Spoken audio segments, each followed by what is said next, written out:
एक समय भारत को सोने की चिड़िया कहा जाता था। फिर मुगल आए और उसके बाद अंग्रेज आए और दोनों ने भारत का खजाना खाली कर दिया। 1947 में जब भारत के पास कुछ नहीं बचा तब जाके भारत आजाद हुआ। फिर उसके बाद जैसे तैसे देश चल रहा था, सभी चीजों को नेशनलाइज किया जा रहा था, सब कुछ गवर्नमेंट के कंट्रोल में था। इसके अलावा सन की पड़ोसियों से जंग करने से भी भारत की इकोनॉमी सही से ग्रो नहीं कर पा रही थी।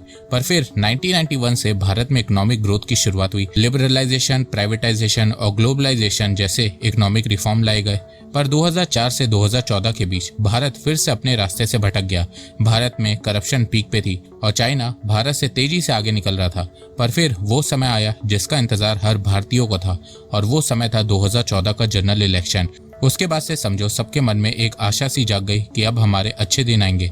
अच्छे दिन के लिए सरकार ने खूब काम किया, जिसका परिणाम ये निकला कि भारत की ग्रोथ रेट बढ़ने लगी और साथ में भारत की जीडीपी भी तेजी से बढ़ने लगी। साल 2002 में भारत की जीडीपी 500 बिलियन डॉलर की थी। 2007 में 1 ट्रिलियन डॉलर हुई। 2015 में 2 ट्रिलियन डॉलर जीडीपी हुई। 2021 में 3 ट्रिलियन डॉलर हुई और 2025 में भारत 4 ट्रिलियन डॉलर जीडीपी बन गया है। और अब भारत का नेक्स्ट टारगेट 5 ट्रिलियन और 10 ट्रिलियन डॉलर जीडीपी है। तो भारत का 5 ट्रिलियन और 10 ट्रिलियन डॉलर जीडीपी बनेगा, आइए जानते हैं। पर उससे पहले चैनल को सब्सक्राइब करना बिल्कुल भी मत भूलिएगा। भारत सरकार ने साल 2019 में एक टारगेट सेट किया था कि वो भारत को 2024-25 तक 5 ट्रिलियन डॉलर की इकोनॉमी बनाएंगे। पर 2019 से ही ये टारगेट थोड़ा मुश्किल लग रहा था, क्योंकि 2019 में इंडियन इकोनॉमी में स्लो डाउन आ गया था। भारत की ग्रोथ रेट हर क्वार्टर में धीरे धीरे गिर रही थी। पर अर्थशास्त्रियों का मानना था कि भारत की ग्रोथ रेट फिर से बाउंस बैक करेगी, क्योंकि हर 5-6 साल में भारत की इकोनॉमी में एक टेम्पररी स्लो डाउन देखने को मिलता रहता है, चाहे वो 2005 हो या 2009 हो या 2013 हो या 2019 हो। वैसे 2009 में ग्लोबल रिसेशन के कारण भी भारत की जीडीपी ग्रोथ रेट गिरी थी। तो 2019 में टेम्पररी स्लोडाउन के बाद भारत की अर्थव्यवस्था उभर ही रही थी कि साल 2020 में पेंडेमिक ने एंट्री ले ली। किसी को भी अंदाजा नहीं था कि एक वायरस पूरी दुनिया को लॉकडाउन में डाल देगा। ऐसी सिचुएशन आज तक पैदा नहीं हुई थी। दुनिया भर के देशों ने महीनों तक कंप्लीट लॉकडाउन कर दिया था। ना वर्ल्ड वॉर 1 में ऐसा हुआ था, ना ही वर्ल्ड वॉर 2 में ऐसी सिचुएशन देखने को मिली थी। लॉकडाउन का इम्पैक्ट दुनिया भर की अर्थव्यवस्था में देखने को मिला। वर्ल्ड इकोनॉमी के साथ साथ भारत की ग्रोथ रेट भी तेजी से गिरी और इतनी गिरी जितना किसी ने भी नहीं सोचा था। पेंडेमिक से पहले भारत सरकार ने टारगेट सेट किया था कि वो फाइनेंशियल ईयर 2024-25 तक भारत को 5 ट्रिलियन डॉलर इकोनॉमी बना देंगे। पर पेंडेमिक ने इंडिया के 3 साल 2020, 2021, 2022 बर्बाद कर दिया और अब भारत 2027 में 5 ट्रिलियन डॉलर जीडीपी बनेगा। 2019 में भारत की ग्रोथ रेट पॉजिटिव में थी, पर 2020 में ग्रोथ रेट गिर के -6% तक पहुंच गई थी। ग्रोथ रेट गिरने से इंडिया की जीडीपी भी कम हो गई। 2019 में इंडिया की जीडीपी 2.8 ट्रिलियन डॉलर थी और 3 ट्रिलियन डॉलर बन ही गई थी कि 2020 में ग्रोथ रेट गिरने से इंडिया की जीडीपी गिर के 2.6 ट्रिलियन डॉलर हो गई। 2021 में इंडिया की ग्रोथ रेट रिकवर हुई, जिससे इंडिया फिर से 3 ट्रिलियन डॉलर जीडीपी बन गया। फिर 2022 में ग्रोथ रेट और रिकवर हुई और भारत 3.3 ट्रिलियन डॉलर जीडीपी बना। तो भारत को अपनी जीडीपी में 300 बिलियन डॉलर ऐड करने में 3 साल लग गए, जिसके चलते भारत का टारगेट भी 3 साल आगे बढ़ गया है। और अब IMF के अनुसार भारत 2027 में 5 ट्रिलियन डॉलर जीडीपी बनेगा और अगर भारत 6.5% से ग्रो करता रहता है तो 2030 तक 7 ट्रिलियन डॉलर जीडीपी बनेगा। पेंडेमिक से पहले माना जा रहा था कि भारत 2030 तक 10 ट्रिलियन डॉलर जीडीपी बन जाएगा, पर अब अगर भारत 6.5% से ग्रो करता है तो वो 2034 या 35 तक 10 ट्रिलियन डॉलर जीडीपी बनेगा। पर अगर भारत 7 से 8% के बीच ग्रो करता है तो 2027 तक 5 ट्रिलियन और 2033 तक 10 ट्रिलियन डॉलर इकोनॉमी बन जाएगा। पर अगर भारत 9 से 10% के बीच ग्रो करता है तो 2026 तक भारत 5 ट्रिलियन डॉलर इकोनॉमी बनेगा और 2031 तक 10 ट्रिलियन डॉलर इकोनॉमी बन जाएगा। तो अब यहाँ से सब कुछ भारत सरकार के हाथ में है कि वो कैसे इंडियन इकोनॉमी को आगे लेके जाएगी। देखो, मेरा मानना है कि भारत सरकार को 9-10% ग्रोथ रेट की जगह 8% ग्रोथ रेट वाले टारगेट पे फोकस करना चाहिए, क्योंकि वो अचीवेबल है।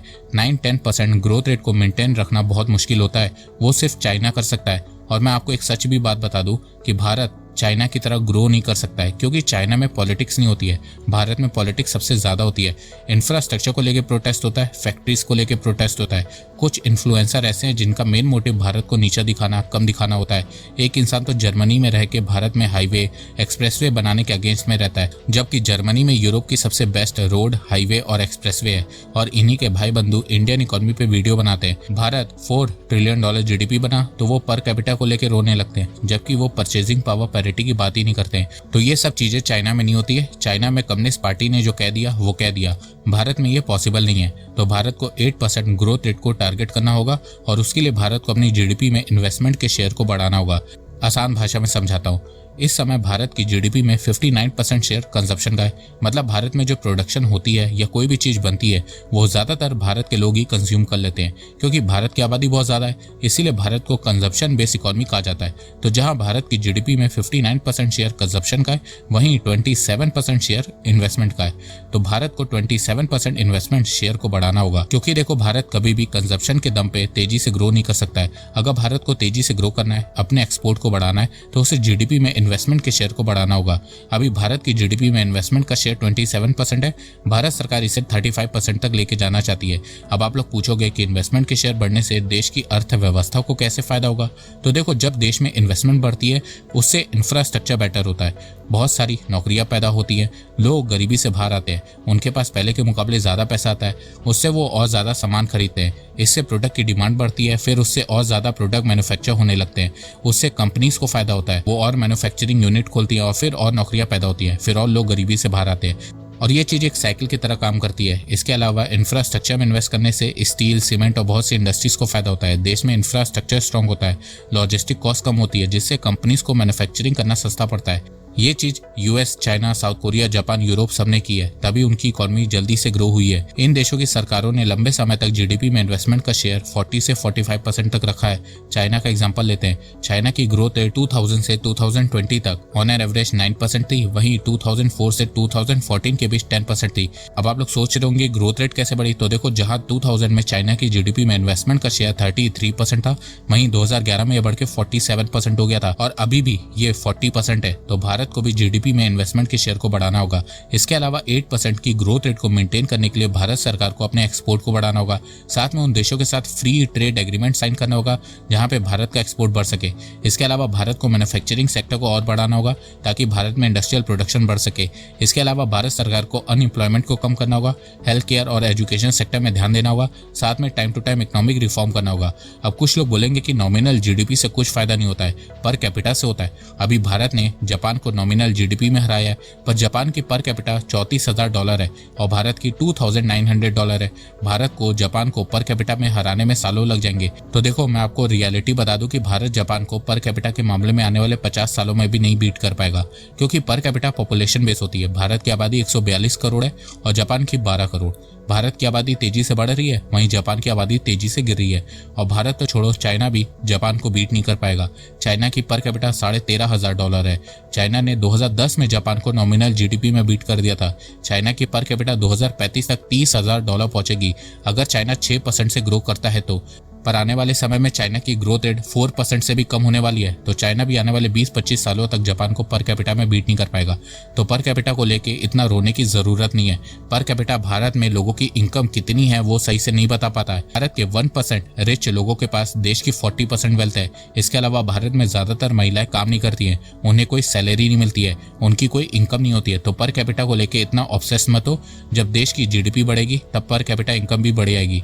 तो पर कैपिटा की जगह पीपीपी, परचेसिंग पावर पैरिटी पे ध्यान दो।